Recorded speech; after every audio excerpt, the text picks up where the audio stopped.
Salam sejahtera di dalam kasih Tuhan kita Yesus Kristus. Shalom, damai di hati. Di ibadah Paskah hari kedua, melalui YouTube channel Kamim Sentrum Bitung, kita akan mengikuti ibadah dalam persiapan. Marilah kita memuliakan Tuhan Allah kita dengan menyanyi Kidung Jemaat nomor 340, Hai Bangkit bagi Yesus.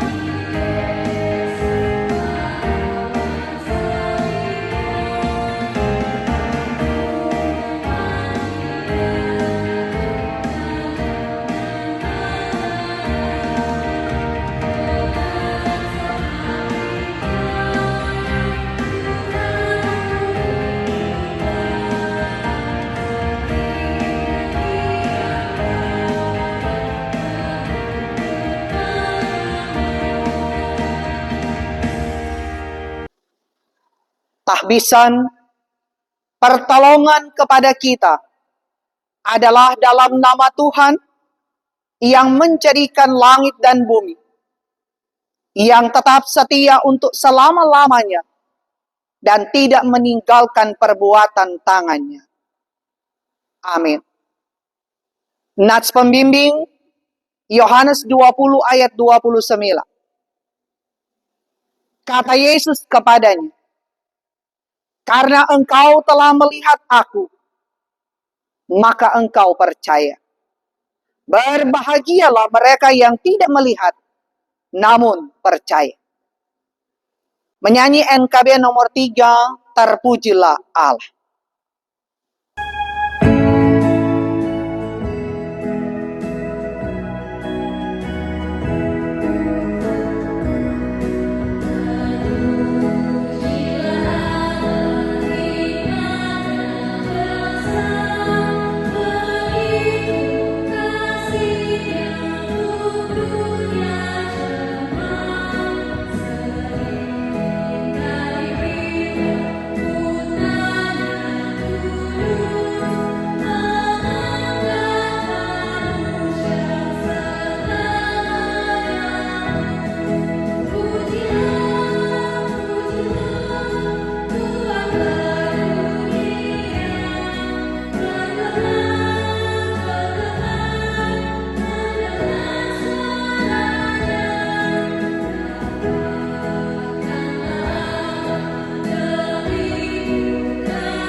Saudara-saudara, pengakuan dosa dan pemberitaan firman, mari kita berdoa. Kami datang kepadamu Tuhan Yesus, menyadari bahwa kami pun tidak luput dari kesalahan dan dosa. Karena itu dengan penuh kerendahan hati kami datang memohon, ampunkanlah kami Tuhan. Sebab dengan pengampunan Tuhan kami berlayak di hadapan Tuhan. Saat ini pula kami mau mendengarkan kebenaran firman Tuhan. Karena itu Roh Kudus Tuhan bungkus kami. Dan biarlah firman Tuhan ini akan memberkati sekalian kami. Di dalam nama Tuhan Yesus, kami berdoa dan memohon semuanya ini. Amin. Saudara-saudara, pembacaan Alkitab kita diambil dalam kitab 1 Korintus pasal 15, ayat yang ke-12 sampai ayat yang ke-15. Diberi judul Kebangkitan Kita. Jadi, bila mana kami beritakan bahwa Kristus dibangkitkan dari antara orang mati, Bagaimana mungkin ada di antara kamu yang mengatakan bahwa tidak ada kebangkitan orang mati? Kalau tidak ada kebangkitan orang mati, maka Kristus juga tidak dibangkitkan. Tetapi, andai kata Kristus tidak dibangkitkan, maka sia-sialah pemberitaan kami. Dan sia-sialah juga kepercayaan kami. Sebab daripada itu, kami ternyata berdusta terhadap Allah. Karena tentang Dia kami katakan bahwa Ia telah membangkitkan Kristus, padahal Ia tidak membangkitkannya. Kalau ada kata benar bahwa orang mati tidak dibangkitkan. Saudara-saudara kekasih dalam Tuhan kita Yesus Kristus, dari pembacaan Alkitab kita di ibadah Paskah di hari kedua ini yang diambil dalam kitab 1 Korintus pasal 15 ayat 12 sampai 15, diberi tema, andai kata Kristus tidak dibangkitkan, maka sia-sialah pemberitaan kami dan kepercayaan kami. Saudara-saudara, Paskah atau kebangkitan Tuhan Yesus bukanlah berita hoaks atau berita bohong sehingga tidak mempercayainya. Inilah yang terjadi di jemaat Korintus. Khususnya ada sebagian orang Kristen yang menolak kebangkitan orang mati. Dan Paulus dengan tegas menolak terhadap pendapat dari beberapa orang itu. Sebab bila benar, itu berarti Yesus Kristus tidak sungguh-sungguh mati dan bangkit. Karena jika Kristus tidak dibangkitkan dari antara orang mati, maka tidak ada pula kebangkitan orang mati. Karena peristiwa ini tidak dapat dipisahkan, di mana kebangkitan Kristus terjadi, supaya kebangkitan orang mati juga dapat terjadi. Dalam Yohanes pasal 11 ayat 25, jawab Yesus, akulah kebangkitan dan hidup. Barang siapa percaya kepadaku, ia akan hidup walaupun ia sudah mati. Artinya, bagaimana cara Yesus membuktikan bahwa ia adalah kebangkitan dan hidup kalau Yesus sendiri tidak mati? Tuhan kita tidak pernah berdusta karena Ia adalah Ya dan Amin. Apa yang Ia katakan, Ia akan membuktikan. Karena itu, Yesus rela masuk ke kematian itu dan membiarkan Ia dianiaya oleh orang-orang yang membencinya. Karena dengan Ia masuk ke kematian itu, maka dengan jalan yang sama pula, Ia bisa buktikan apa yang Ia katakan. Saudara-saudara, kalau kita melihat ayat yang ke-14 pembacaan kita, dikatakan jika Yesus tidak dibangkitkan, maka ada dua masalah serius yang akan dihadapi, atau ada dua masalah besar yang akan terjadi. Masalah pertama adalah jika Kristus tidak dibangkitkan, maka sia-sialah pemberitaan kami. Artinya, jika Yesus tidak dibangkitkan, Injil yang diberitakan oleh Paulus tidak akan ada arti. Berita baik tentang Yesus yang mati namun bangkit, itu akan membuat, atau itu hanya akan menjadi kabar buruk Sebab Paulus akan dianggap sebagai pendusta.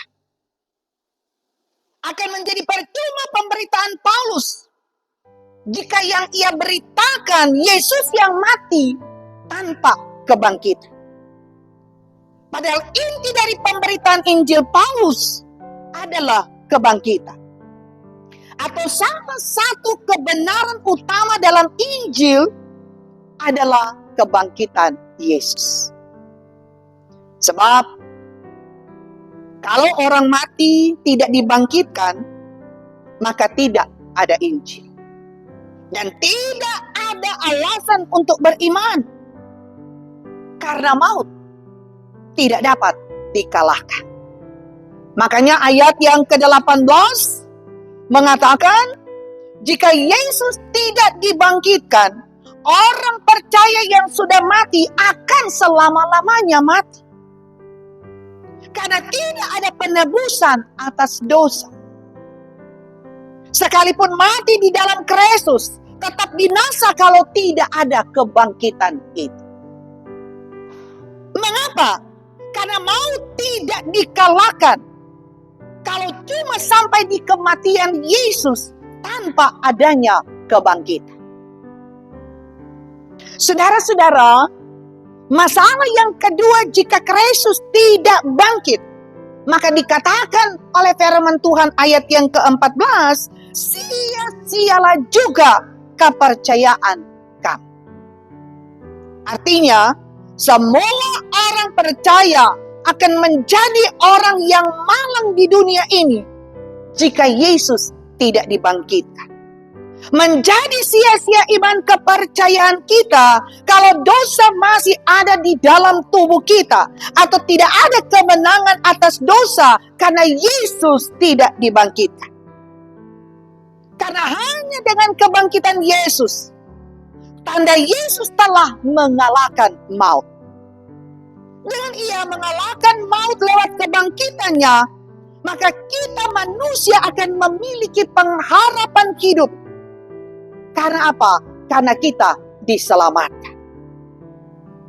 Tapi jika Yesus tidak dibangkitkan, maka kematian Yesus tidak menghasilkan apa-apa, baik bagi saya maupun bagi saudara. Makanya ayat yang ke-20 dikatakan kebangkitan Yesus adalah yang sulung. Sulung artinya Yesuslah yang pertama kali bangkit dari antara orang mati.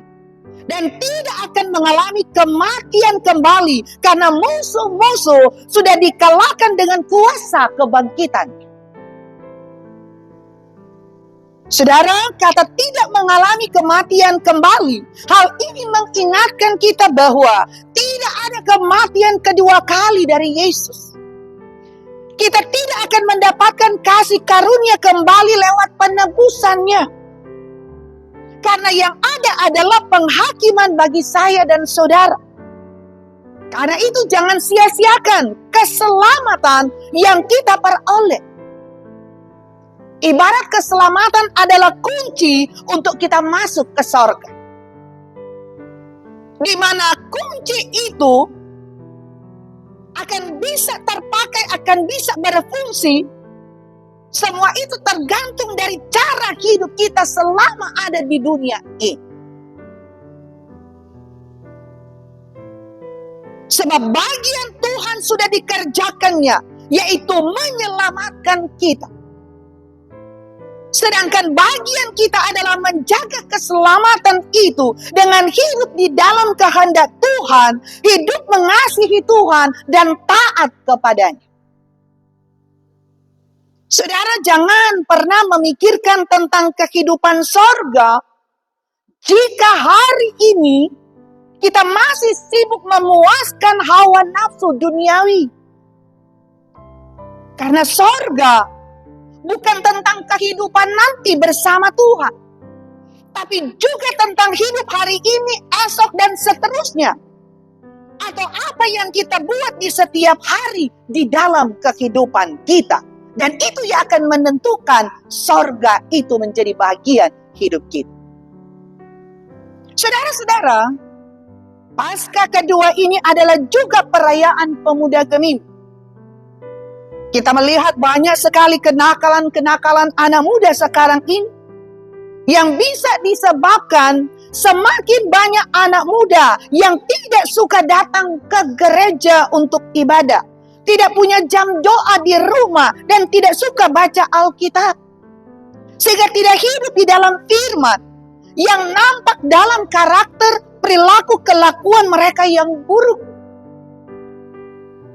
Ketika kita sebagai anak muda kurang bergaul dengan Tuhan, juga akan mengakibatkan iman kita mudah goyah ketika kita dihantam masalah, dan kita pun tidak akan mengerti cara menyelesaikan masalah yang ada. Melalui kebangkitan Yesus, sebagai anak muda, marilah kita miliki karakter yang kuat dan teguh di dalam iman kepada Yesus yang bangkit itu. Saudara-saudara, apakah kita termasuk orang-orang percaya pada Yesus yang bangkit itu? Jika percaya, berarti akan menguatkan kita menghadapi godaan, cobaan, sehingga tidak akan mudah jatuh ke dalam dosa. Jika kita percaya pada Yesus yang bangkit, maka juga akan membuat kita tidak akan takut menghadapi kerasnya hidup ini. Apapun yang kita hadapi itu bersama Yesus. Sedangkan maut Yesus kalahkan, apalagi hanya masalah kita. Tuhan Yesus mau bantu kita, mau tolong kita. Semua itu tergantung dari kita yang mau datang kepada Tuhan, meminta campur tangan Tuhan, dan percaya akan kuasa Tuhan yang akan selalu menolong dan membantu kita di setiap persoalan dan masalah yang kita hadapi. Saudara-saudara, pertanyaannya, mengapakah kebangkitan Kristus penting bagi mereka yang percaya kepadanya? Karena kebangkitan Yesus membuktikan bahwa Dia adalah anak Allah. Kebangkitan Yesus menjamin kemanjuran kematiannya yang menebus. Kebangkitan Yesus membuktikan kebenaran Alkitab. Kebangkitan Yesus memastikan penghakiman orang fasik di masa depan. Dan kebangkitan Yesus memastikan warisan orang percaya kelak di sorga. Itulah sebabnya Paskah adalah berita sukacita bagi kita yang percaya pada kebangkitan. Selamat merayakan Paskah. Tuhan Yesus memberkati. Amin. Saudara-saudara, kita akan memberi persembahan. Adakah yang terbaik yang kita siapkan saat ini untuk dipersembahkan kepada Tuhan? Sebagai tanda membalas pengorbanan Yesus yang telah rela mati, tapi bangkit untuk menyelamatkan kita. Sementara kita memberi, kita menyanyi Kidung Jemaat nomor 194, Dikau yang bangkit maha mulia.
Saudara-saudara, mari kita berdoa.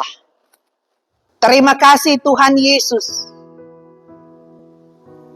Kami bersyukur, bersuka cita, berpesta iman, karena Tuhan Yesus kami bangkit dari kematian, menandakan bahwa Tuhan Yesus telah memenangkan dosa. Dan karena itu Tuhan, kiranya kami akan menjadi orang-orang yang percaya kepada Yesus yang bangkit itu. Sehingga di dalam kami menjalankan kehidupan kami, dengan segala tugas tanggung jawab pelayanan kami, maka kami akan senantiasa mau melakukan semuanya itu dengan segala tanggung jawab di dalamnya, dengan melakukan hal-hal yang baik, benar, dan yang berkenan kepada Tuhan. Ketika kami juga percaya kepada kebangkitan Yesus, itu juga yang akan menguatkan kami selalu di tengah-tengah kami menjalani kehidupan di mana ada banyak pergumulan-pergumulan di dalamnya, atau ada banyak penderitaan-penderitaan yang dihadapi. Tapi Tuhan, kebangkitan Yesus memberikan satu jaminan bagi kami orang percaya, bahwa Tuhan Yesus yang bangkit, yang hidup itu akan selalu menyertai kami, akan selalu menolong kami, dan akan selalu membebaskan kami dari segala macam pergumulan-pergumulan kami.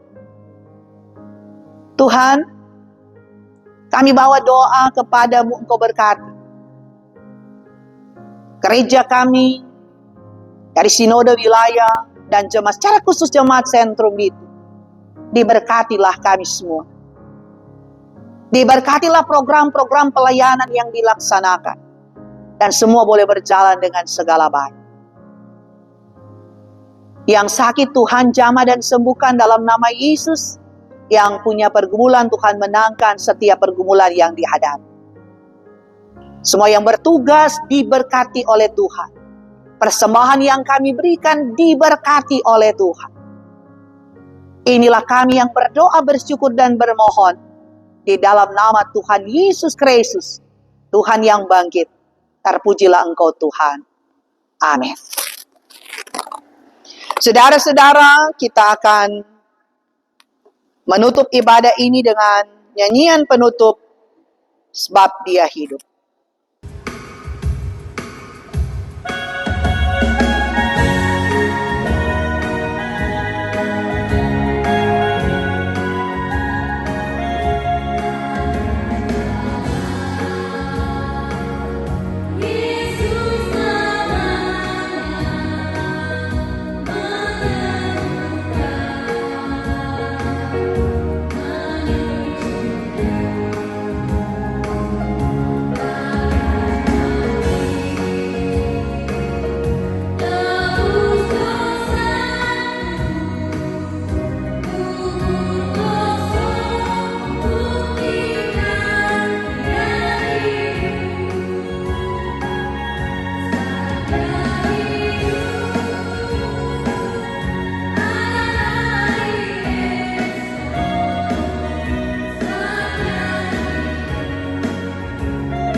Syukur kepada Allah yang telah memberikan kepada kita kemenangan oleh Yesus Kristus Tuhan kita.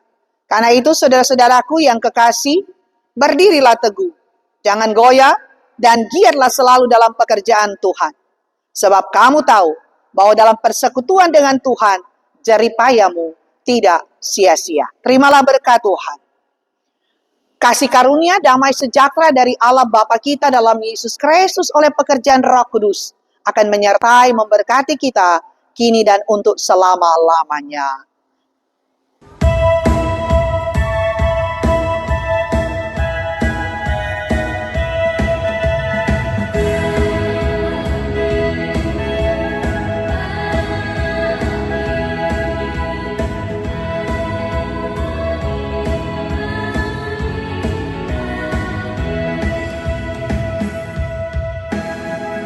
Demikianlah ibadah Paskah di hari kedua, dan Tuhan Yesus memberkati kita semua. Amin.